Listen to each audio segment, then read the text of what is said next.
14 साल निकल गए, 15 साल निकल गए, 16 साल निकल गए, संतान नहीं हुई। 17 साल निकल गए, संतान नहीं हुई। 18 साल निकल गए, संतान नहीं हुई। 19वां वर्ष आया और इसने गुड़ियारी की पंडाल में बैठकर, गुड़ियारी में जब कथा हुई, गुड़ियारी के पंडाल में बैठकर कथा सुनकर बाबा की रज को अपने पेट पर लगाकर खाकर विनती करी, बाबा कुछ भी करो, अब मेरे घर में औलाद तुम ही दे सकते हो, तुम ही। पत्र है।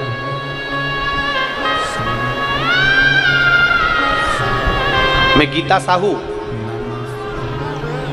अश्वनी नगर रायपुर से हूं। कहीं बैठी हैं गीता साहू तो हाथ हिला सकती हूं। अगर कहीं बैठी हो,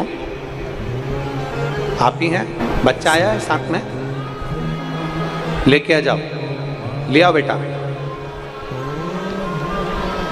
मैं गीता साहू अश्वनी नगर रायपुर से आई हूं। बाबा की कृपा का मैं क्या वर्णन करूं। 19 साल तक संतान का सुख नहीं हुआ। 19 वर्ष शादी के हो गए, संतान नहीं हुआ। गुरुदेव तब आखिरी में जब सब कुछ समाप्त हो गया, तब विचार करा कि अब करा क्या जाए। तो गुड़ियारी में बैठकर शिव महापुराण की कथा सुनकर उसको गर्भ से लगाया, रज को मुख में ले लिया। आप कहते हो जहां कथा होती है वो कैलाश धाम होता है, 12 ज्योतिर्लिंग का स्थान होता है, उस रज को ले लिया। और बाबा ने गुड़ियारी की कथा को हुए केवल 10 दिन निकले थे, और 10 दिन बाद मेरे पेट में दर्द हुआ तो मुझे लगा कि जैसा दर्द हमेशा होता था वैसा ही हो रहा है। और बाबा की कृपा से जब हम जांच कराए तो बाबा की कृपा से मेरा गर्भ ठहर चुका था। 19 साल के बाद मेरे घर में पुत्र रत्न की प्राप्ति हुई है। 19 वर्ष 19 वर्ष निकल गए।